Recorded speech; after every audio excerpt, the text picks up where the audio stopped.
Lucifer, Beelzebub, the beast, Satan. Hail, Satan. When you say Satan to me, I think God. He has been called many names.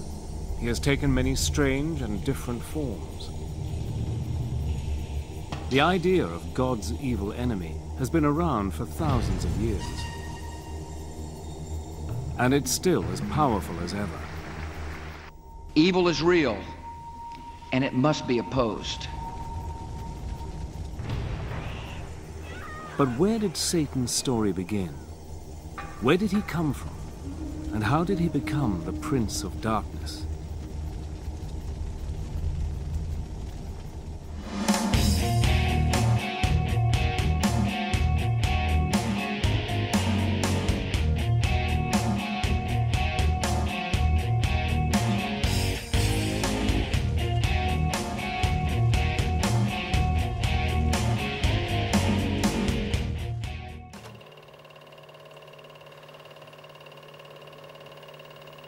More than 3,000 years ago, in the deserts and pasturelands of the Middle East, unknown hands wrote the earliest chapters of the Hebrew Bible. If the devil had a birthplace, surely it was here, somewhere in the book known to Christians as the Old Testament.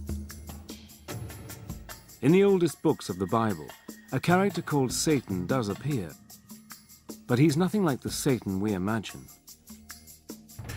When we read the Old Testament, we find that from time to time there is this strange dark figure who pops up called the Satan. The word the Satan is actually a title. The word means the accuser. And to begin with, it seems that the Satan is one of the angels or attendants in the heavenly court. One of God's servants who, in a sense, had to do some of the dirty work. This Satan has no power of his own. He does only what God tells him. Nor is he a horrible creature with horns and a tail. There's no kind of prince of darkness, somebody who's standing opposite to God.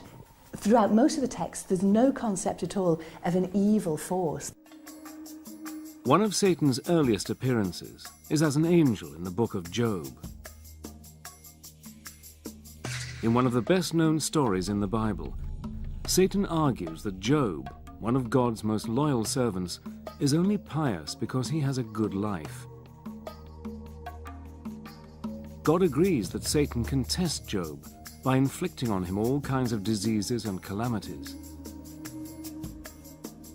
In the end, in spite of dreadful sufferings, Job continues to worship God, and Satan loses the argument. The Satan who makes Job's life a misery isn't a demon or even a bad angel. And he doesn't live in hell. There wasn't any kind of concept of a hell like we have, you know, a place of fiery torment and torture. In fact, to the ancient Israelites, what happened when you died was really very little. You went to a place called Sheol, and this was just a sort of dark, shadowy place, a sort of underworld, where everybody who died went, irrespective of whether you were good or bad. So where is the Satan we know? Where's the fiend who's eternally at war with the forces of good? The monster who rules over the flames of hell and punishes sinners? Where is the fallen angel with his legions of demon helpers, tempting humans to do evil things so that he can win their souls? If the traditional devil doesn't come from the Jewish Old Testament, where does he come from? Since human history began, people all over the world have believed in demons and evil spirits. A few share some traits with our devil, like horns or a beard, but none are as powerful as Satan. So where did people first get the idea of an ultimate evil being? 3,500 years ago, in ancient Persia, where Syria, Iraq, and Iran are now, there were many gods, good and evil, until one man, a religious teacher called Zoroaster, reduced the whole complicated cast of characters to two. Zoroaster is a revolutionary, primarily because he in one sense, personifies these ethical categories into a good god, Ahura Mazda, and a bad god, Ahriman. And this is an extremely potent idea, and one which forms the basis for later conceptions of dualistic thought. In other words, the separation between good and evil. The good god is the all-knowing Ahura Mazda, the god of light and order. The evil god is Ahriman, god of chaos, darkness, and lies. In Zoroaster's teachings, the universe is a battlefield between the gods of good and evil, and every person on earth must take sides. After death, good people are rewarded in heaven, while sinners are punished in a dark and gloomy hell. It is one of those ultimate, rather attractive kinds of dualism, that this life is a struggle between good and evil, therefore choose good, between light and darkness, therefore choose light. Under the powerful Persian emperor Darius the Great, the teachings of Zoroaster become the official religion of the Persian Empire, an empire which includes the lands of Israel. The new Persian ideas about good and evil soon find their way into the Jewish scriptures. So we get a clear demarcation of what we would call Jewish ideas, okay, and we can spot the Zoroastrian ideas in the Old Testament. They are there, notions of heaven and hell. Okay, the beginning of actually seeing the devil personified as the fierce opponent of God.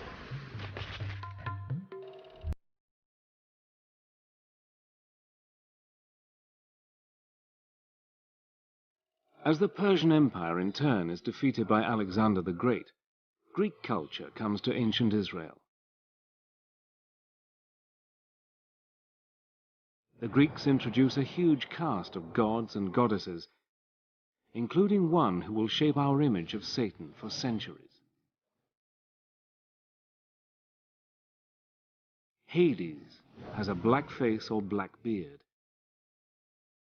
He sits on a throne, often made of ebony, and he wields a two-pronged fork, not for prodding sinners, but for blasting things to bits. To the classical Greeks, the underworld was ruled by Hades, who was the god of the dead. He was one of the Olympian gods, but he seems to have spent most of his time in this dark, shadowy underworld, which is also called Hades. Now, he wasn't a very nice character. He seems to have been very morbid and morose, and nobody really liked him. None of the gods liked him, and certainly no humans liked him. Hades wasn't very likable, but he wasn't evil either. In fact, the ancient Greeks see Hades as a god of justice. They believe that when people die, they go to Hades, and he decides whether they go to a place of happiness or a place of misery. As ruler of the world underground, Hades is also the god of wealth and abundance. In a dim memory of Hades, people have believed for centuries that the devil can make you rich. As well as the brooding character of Hades, the Greeks give the world another familiar ingredient of the devil's story. In a famous myth, Zeus, the greatest of the gods, defeats the winged serpent Typhon and throws him down to Tartarus, the lowest region of the underworld. Over the following centuries, the myth grows into the story of how the angel Satan rebels against God and is thrown out of heaven with all his followers. Satan's allies, the fallen angels, become his legion of demons.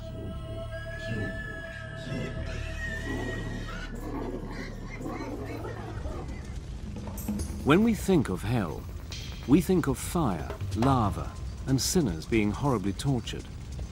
But where did this picture come from?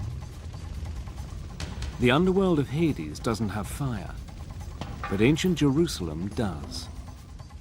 When we read the Gospels, we come upon Jesus warning people that there is this dangerous fate that might await them, and it's called Gehenna, which was the old smouldering rubbish heap in ancient Jerusalem. And because of the stink of the place and because there was so much in the way of rubbish, periodically it was set fire to, and the fires there would burn for several days, if not weeks. Gehenna was the place where the Jerusalem authorities burned the bodies of executed criminals. Over time, the place came to stand for something supernatural, a spiritual fate that would await the wicked at the end of time.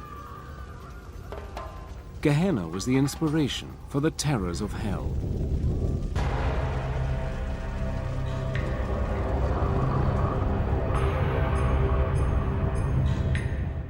By the time the Christian Gospels are written, towards the end of the 1st century AD, Satan has grown into a powerful figure.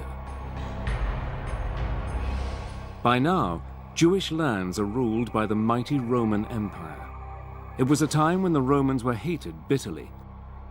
To many Jews and Christians persecuted by Rome, Satan is the evil force behind Caesar's throne.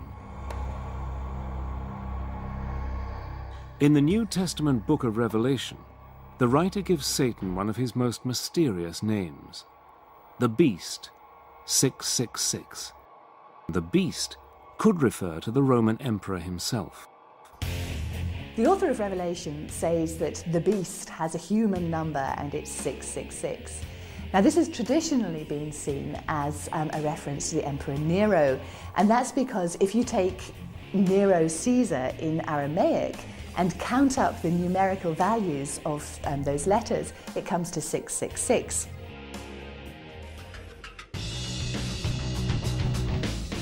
The book of Revelation says that the devil was sent down by God into the abyss, where he will be locked up for 1,000 years. When he gets out, the end of the world will come. An apocalyptic battle will take place as good and evil fight it out to the end. Satan will be let loose and will put up a final attempt to rule the world. This is kind of the dragon of chaos back again. This is evil opposed to God. So it's drawing on very, very ancient cosmological speculation, not so much from Judaism itself, but from the surrounding areas, particularly the Persians. So what does the devil look like at the dawn of the Christian era? Often he's got black skin and hair like Hades, ruler of the underworld. His wings echo the story that he was once an angel, although they look more like the wings of a dragon. For thousands of years, the dragon was the symbol of an evil force.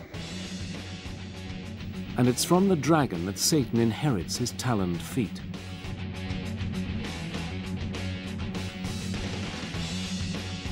When Satan isn't being a dragon, he's a snake.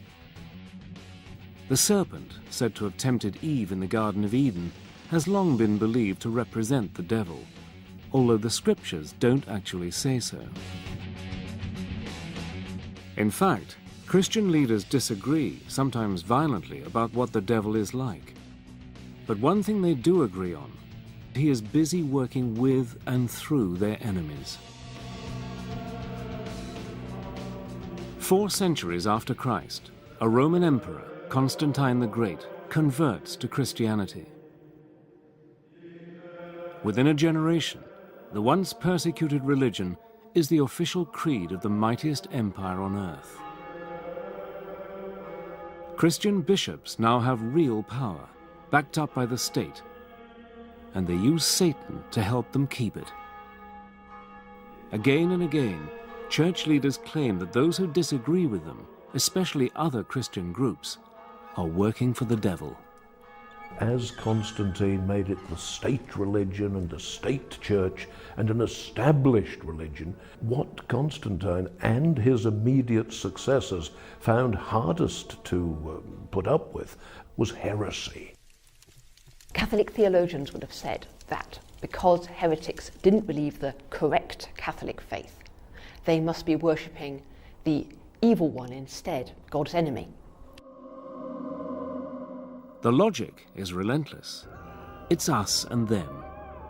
If you're not with the church and the empire, you're with Satan. It's a short step for the church to demand that heretics be put to death. The first executions come 450 years after Christ, Over the following centuries, the numbers of people killed for supposedly working for Satan grows to many tens, possibly hundreds of thousands. Under the protection of the Roman Empire, the Christian religion grows quickly. But the bishops worry that the pagan gods are far too popular. Thousands of Romans still pray to the winged goddess Fortuna, the bringer of luck. But the most popular pagan god of all is Pan. Christian leaders see him as a serious threat who must be discredited. Let's think of the case of Pan and in Arcadia, and he becomes a sort of demon, whereas he was actually a very benign god of music and happiness and lovemaking and altogether to be admired, but becomes a goat-legged demon satire in the later Christianized versions of it. Satan now adopts Pan's best-known features. He becomes an ugly, leering beast with horns on his head. His body is hairy, and he has Pan's cloven hooves, although sometimes he keeps the taloned feet of the ancient dragon. So outlandish has he become that he often has a second face on his belly. One of the greatest thinkers of the early Christian church is St. Augustine. Augustine is keen to show that the old nature gods are dangerous demons. According to Augustine, male demons called incubi appear to women at night and seduce them. Even more disturbing for Augustine, saintly men could be visited in their beds by female demons called succubi and forced to do sinful things against their will. When, during the long dark hours, their frustrated minds produced all sorts of sexual visions and erotic pictures, and they had to expel these from their minds. I thought, well, how on earth could this have come into my pious, celibate mind? It isn't me. This is an entity. This is something downright evil.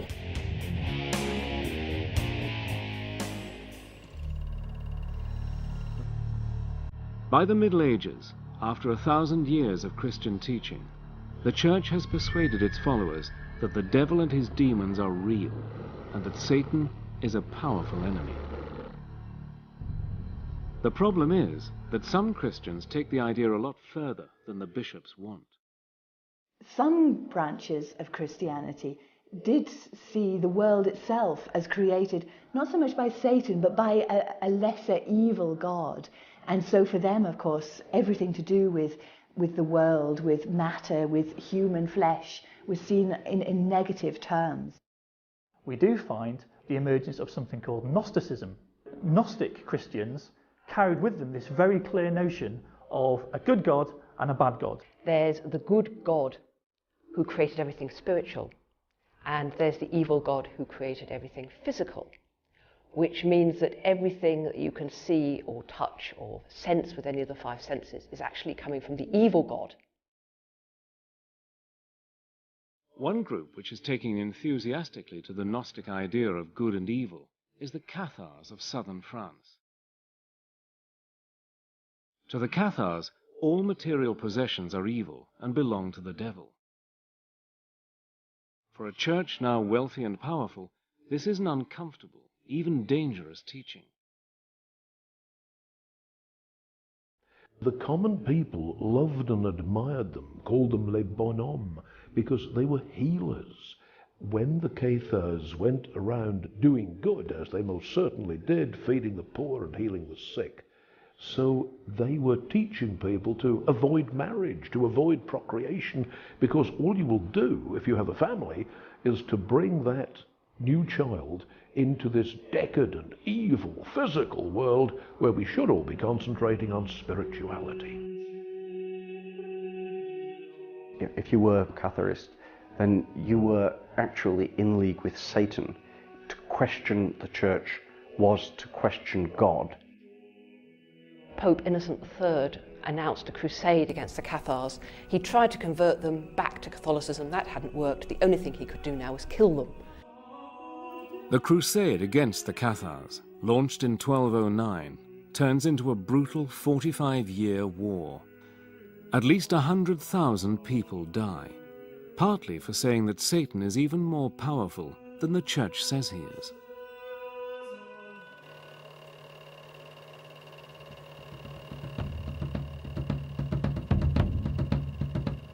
The crusade against the Cathars is against fellow Christians, but for almost 2 centuries, the Crusades are mostly about fighting Islam for control of the Middle East.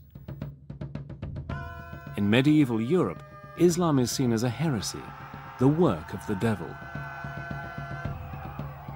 Muslims too are quick to claim their enemies are in league with the evil one. In the Quran, Muslims are instructed to fight against non-Muslims because they are friends of Satan. Both sides, inheriting the ancient beliefs of the Persians, see the world as divided into good and evil, justifying all the horrors of war and conquest. The Crusades leave a sinister legacy. In the middle of the campaign, Pope Gregory IX founds the Inquisition. Controlled by the Dominican Order of Friars, the Inquisition's job is to find heretics and hand them over to local princes for punishment. The Inquisition gave people plenty to be frightened of. It gave them the fires of hell to be frightened of, and it gave them, in a more immediate sense, the Inquisition itself. They had the right to arrest that person without telling them who'd accused them, or indeed what they were accused of. The accused are guilty until found innocent, and can be held for as long as the authorities want. Anyone who questions the Inquisition is immediately suspected of being in league with the devil. In the fight against Satan and the powers of evil, medieval rulers believed that, as in any war, information is vital. Up till now, the Church has not officially allowed Christians to be tortured, although torturing Jews and Muslims is acceptable. But in May 1252, Pope Innocent IV rules that Christians suspected of heresy can be tortured until they confess they are working for the devil and inform on co-conspirators. Once you've set up a debate that defines somebody as a Satanist, as a servant of Satan, then you have put them in a position where you can do what you want to them because you are justified by working for the forces of good. Generally, once somebody had been accused of heresy, there was no way they could clear themselves. No matter what they said, because they were a heretic, therefore in league with the devil, therefore anything they said was like to be a lie. But the torturers can't do whatever they please. They are supposed to follow strict guidelines. In theory, and according to Pope Innocent IV in the middle of the 13th century, torture should be limited, it should not draw blood, it should not lead to serious permanent damage to the person who's being tortured. In practice, these regulations are not always followed. But there's also something which the psychologists would refer to as a rationalization process, that it could all be very well for them to say, oh yes, we are trying to save your immortal soul, we're trying to keep you out of hell, we're trying to prevent the devil from getting you, and what they really mean is we rather fancy your farm. All over Europe, the new powers, supposed to be used against Satan, are used by the unscrupulous to seize wealth or to do down their enemies. In 1307, King Philip the Fair of France brings witchcraft charges against the leaders of the Knights Templar, the fabulously wealthy order of crusaders. Philip accuses the Templars of worshipping a pagan idol called Baphomet, a supposedly satanic figure. The Templars have been involved in the Middle East in negotiations with Muslims. And some people in Western Europe thought they had been in league with the Muslims, and because the Muslims, everybody knew, in inverted commas, were involved in magic, there is therefore a hint that perhaps the Templars were involved in magic too. They were attacked and largely destroyed on Friday the 13th of October in 1307, sealed orders given by Philip le Bel to his seneschals to attack every Templar stronghold simultaneously. Ever since the purge of the Templars, Friday the 13th has been seen as an unlucky day, somehow connected with satanic forces.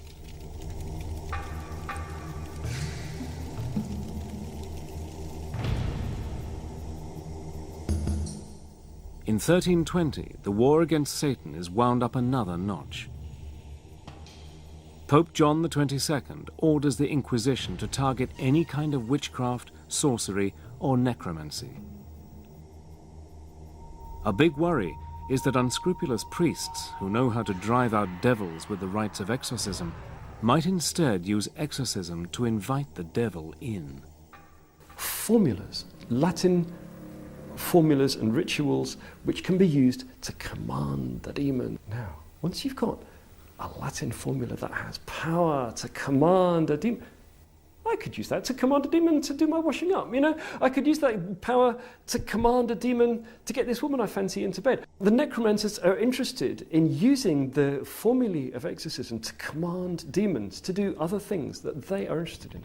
You know, a demon could make me rich. A demon could find some hidden treasure for me.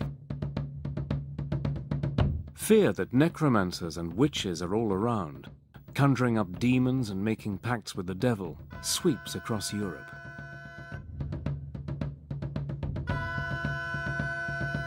One of the first cases investigated by the Inquisition is in the Irish city of Kilkenny. In 1324, in a dispute over inheritance, one of the richest women in the town, Dame Alice Catala, is accused of witchcraft, heresy, and of having a demon lover called Robin. Alice Catala, a landowner in Kilkenny who had several husbands, so her stepchildren brought a charge against her that she'd poisoned her previous husbands in order to obtain the land, and she'd poisoned or killed them otherwise through witchcraft. Alice manages to escape to England. Her unfortunate servant, Petronella, is tortured and burned at the stake. The campaign against necromancers, sorcerers, and witches lasts 300 years and kills between 60,000 and 300,000 people. The vast majority of the victims are women. Women were thought of as being more prone to the devil, more likely to sin, more likely to be led astray. They were also thought to be less intellectual than men. Women were seen as closer to animals, and part of this was that they were more susceptible to temptation, that they were more easily seduced by material gratification. As the Inquisition goes about its grisly business, rounding up suspects and interrogating them, many clerics and lay people worry that it's all guesswork. Perhaps they're missing even more witches than they're finding. But how can you tell who is one of Satan's helpers? What you need is a standard test. In 1486, 2 German Dominican monks publish a textbook for inquisitors called Malleus Maleficarum, the Hammer of Witches. The book contains a clever catch-22. Not only is witchcraft heresy, not believing in witches is heresy as well. The Malleus Maleficarum was the manual, the how to get rid of all these demonic fleas that had infested a human being. It was a book of what witches were, what witches did. Malleus Maleficarum tells the Inquisitor everything he needs to know. Witches have the mark of Satan on their bodies, a birthmark or a wart. They can fly by rubbing magical herbs on their skin, and they gather at Satan-worshipping ceremonies called Sabbaths.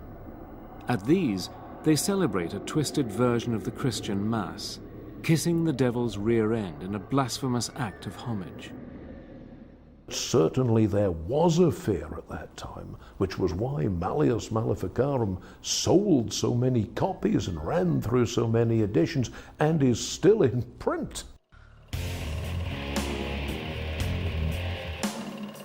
30 years after Malleus Maleficarum was written, Martin Luther leads the Protestant Reformation, splitting the Christian Church in two.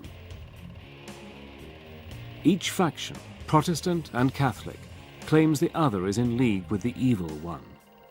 Both sides use Malleus Maleficarum to find Satanists, and not just in order to destroy them. Witch hunting is a kind of scientific quest. The idea is, if you can understand witches and the devil, you can fight them. The whole business of witch hunting is almost a sort of intellectual research project. I need to gather a bit more data about what demons do. So I'm going to interrogate a few more witches to get a bit more data, and then I'm going to write it up in my book. The cutting edge of scientific inquiry. Right across Europe, hysteria about Satan sweeps Protestant and Catholic countries alike. In Scotland, James VI, one of the best educated kings in Europe, is so caught up in the craze, he writes a book about the devil and witchcraft.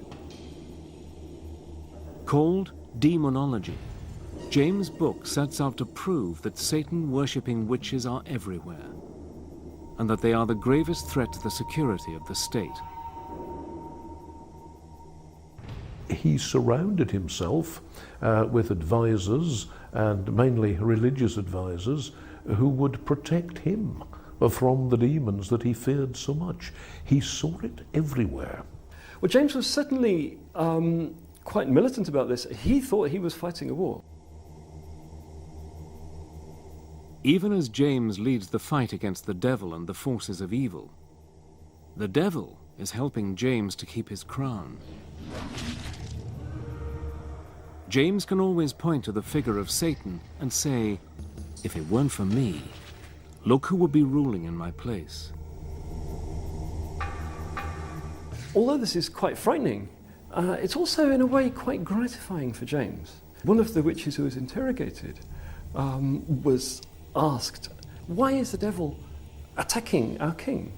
And the witch who was confessing allegedly answered, this was what was recorded anyway in her confession, the devil is doing this because King James is the greatest enemy that the devil has in the world.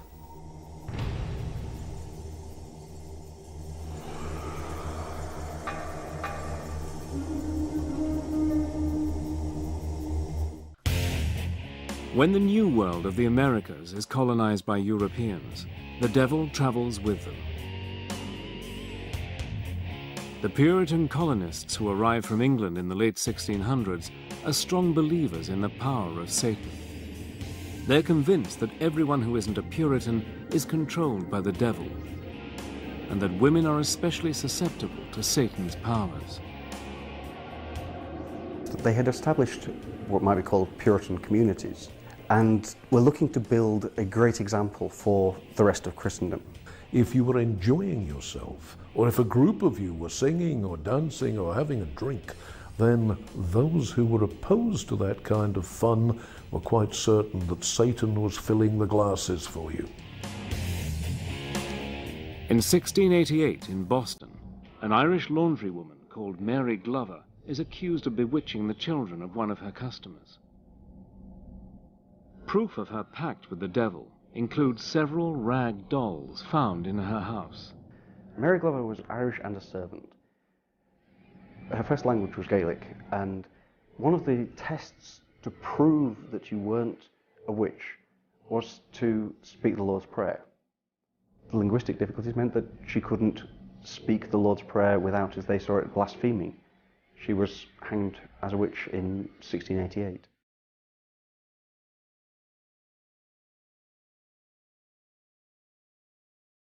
Three years after Mary Glover is hanged, less than 20 miles away at Salem, Massachusetts, the testimony of 3 young girls leads to a mass execution. Some of the children were said to be possessed by spirits sent from the witches. And so when they were standing witness, They were performing being possessed. In the Salem witch hunt, 150 people are arrested. 19 men and women are hung or crushed to death. 17 others die in prison. In an ironic twist to the story, the Salem jury later apologized, blaming the devil for their mistake.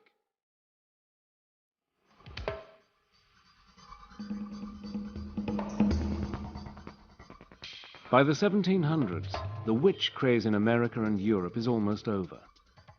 A new, more scientific view of the world is gaining ground. Modernism, as the project that we get from the 18th century Enlightenment, actually banished religion, superstition, and all of that, and just said that that belongs to the Dark Ages. We're now in the modern world. We believe in facts, we believe in science, and if you want to be religious, that's a private option which you can go and practice somewhere else.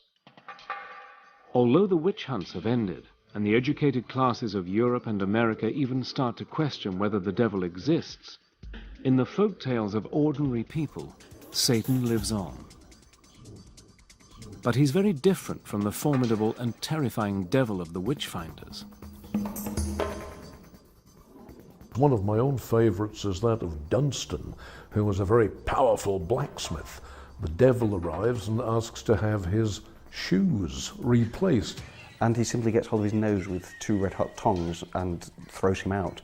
And that is a very, very different devil. That's a devil that you can put in his place. By now, the devil has shed some of his ugliness and crude habits. In fact, he's often a member of the decadent aristocracy. He's a handsome gentleman dressed in fine clothes and mixing in fashionable company. Like Hades, the Greek god of the underworld, and the Satan of the ancient Gnostic heresies, this Satan controls the material world of wealth, power, and sex. He can give all these things to you if you promise him your soul. The most famous of all devil folk tales is the story of Faust. The devil, in the form of the clever and devious Mephistopheles, offers to grant Faust all his wishes. But there's a price. One of the things that many necromancers or people using necromantic spells are interested in is how to get women into bed. Faust is very interested in that, and he gets all kinds of women, including Helen of Troy. Faust's bargain with the devil ends in disaster for Faust. Mephistopheles calls in his debt, and Faust dies horribly. The devil takes him away to spend eternity in hell.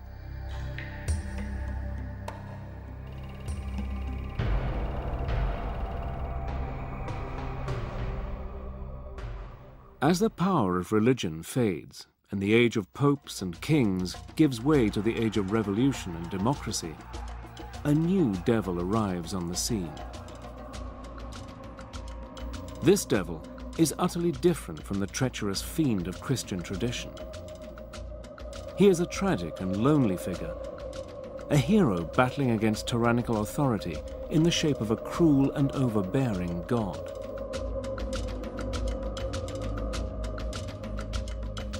Satan is now a brave and handsome rebel.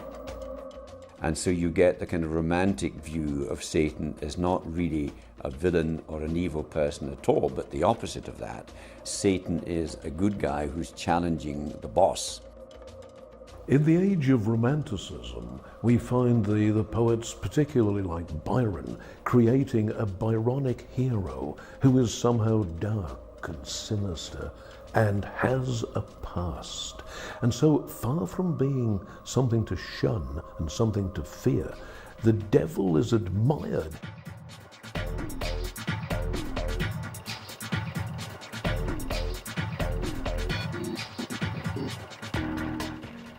With the 20th century, the devil's fortunes take a turn for the worse.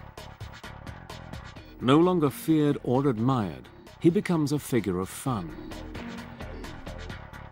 He even joins the world of commerce, helping to sell products from wine to chocolates and beer. In the age of marketing and the consumer society, Satan can bring the lure of the forbidden to a tired brand. It's a long way from an apocalyptic war between good and evil. It has been a hallmark of the 20th century for the devil to be treated as a figure of fun. We find the devil is neither better nor worse than the people he's dealing with, and he's just a man among men. Satan seems to have been cut down to size. The Prince of Darkness has become a mischievous imp. But in a surprising twist, a different Satan, the glamorous rebel so admired by the revolutionaries of the 19th century, makes a startling comeback in the 1960s.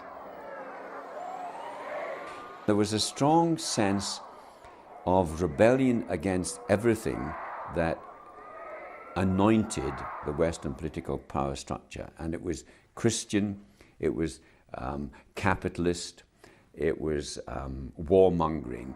And so the counterculture started exploring anything that was counter to that. In 1966, occult showman Anton LaVey founds the Church of Satan in San Francisco. Part religion, part money-making racket, the Church of Satan attracts lurid headlines, mostly encouraged by the publicity-seeking LaVey himself. We believe in greed, we believe in selfishness, we believe in all of the lustful thoughts that motivate man, because this is man's natural feeling. He called himself Anton Sander LaVey of Romanian descent, but the truth of the matter is he was Howard Stanton Levy, who was born in Cook County, Illinois in 1930. He held these weekend lectures and witch circles in his house, and people would come in and pay their $2 a head. Well, finally, he had this friend, it was a publicist, who said, you know, I have an idea. Why don't you turn this thing into a church? You could make a bundle of money. And of course, that's what he did. He has been called everything from a carny to a manipulator to a brilliant philosopher. The truth lies somewhere in the middle. There were doctors, lawyers, college students, factory workers, farmers, you name it. They came from all levels of society. In spite of the invented rituals, mostly staged for the cameras, neither LaVey nor his followers believe in a real devil. What LaVey admires is Satan the rebel, the nonconformist, provoking the establishment. Predictably, America is fascinated and outraged.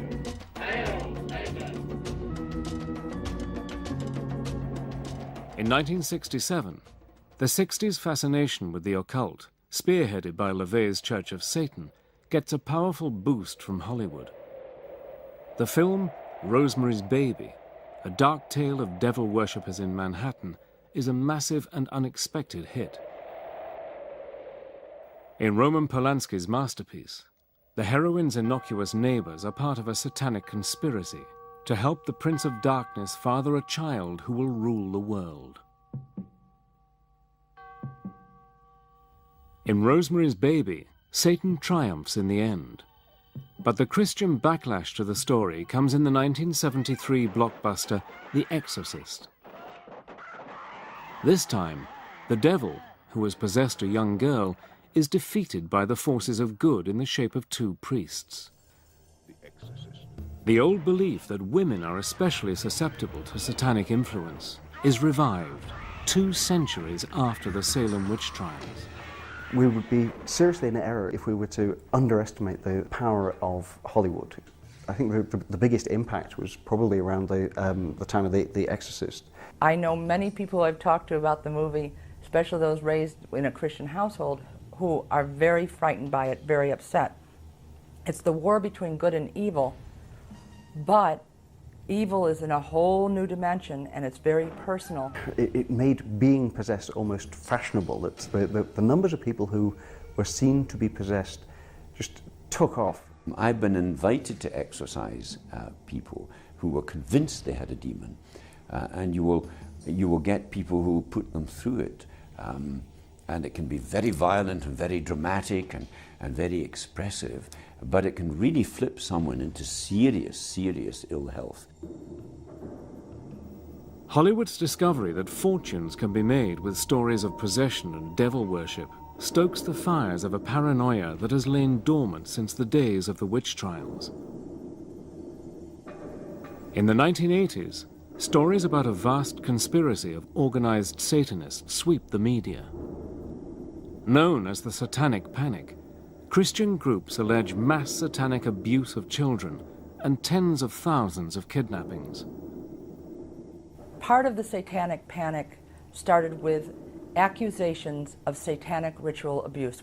Groups of people who declared themselves as Satanists were believed to be taking people and children and damaging them. There were all kinds of dark suggestions about children disappearing and about child sacrifice and ritual murder. Although hundreds of people are arrested and imprisoned, when the FBI finally launches a full-scale investigation in the United States, it concludes that the satanic abuse allegations are all groundless.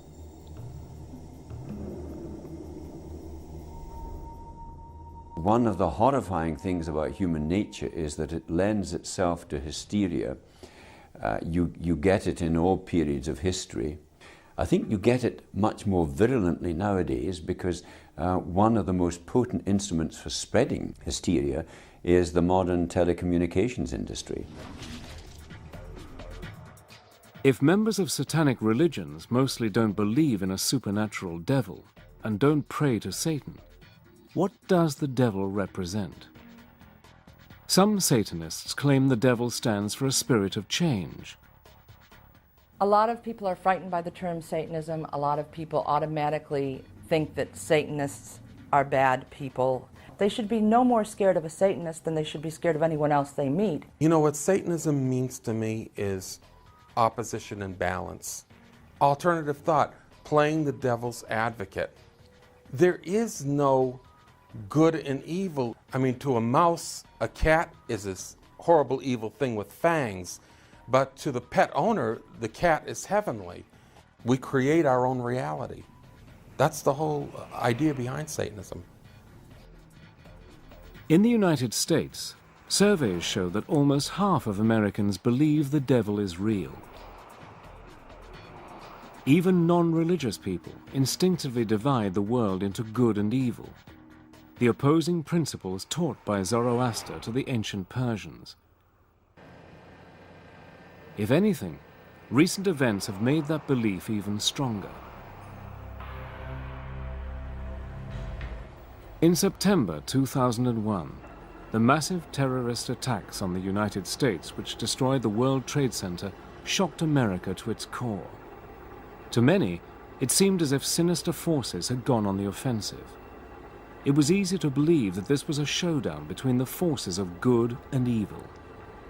To the US government and a large section of American opinion, the attacks were about much more than politics.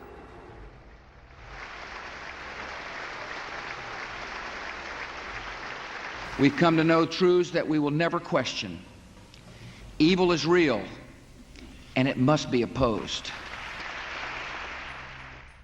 You're either with us or you're against us. And if you're against us, by and large, you're going to be working hand in hand with Satan. It was Reagan that talked about the evil empire. Bush talks about the axis of evil. It's classic, ancient, dualistic thinking. In the wake of the 9/11 attacks, President Bush gave the job of catching Osama bin Laden, the man responsible for the atrocity, to Lieutenant General William G. Boykin. But according to Boykin, America's real foe isn't bin Laden. In the general's words, the enemy of the US is a guy called Satan. Since 2001, the draconian measures taken by the US and other governments in the war on terror are uncannily like those of the war on Satan of 400 years ago. Imprisonment without trial, secret hearings, anonymous tip-offs, and torture. We are seeing a similar willingness to to justify mistreatment, to justify the removal of rights, the justifiable use of torture against the perceived enemy in the war against terrorism. If you're fighting a war against evil, what begins to happen, I think, is that you end up by turning into the evil that you're fighting. Controversially, President Bush called the invasion of Iraq a crusade. The similarities with the historic crusades against heretics are striking. They include a belief on the battlefield that the enemy are not just military opponents, but agents of pure evil.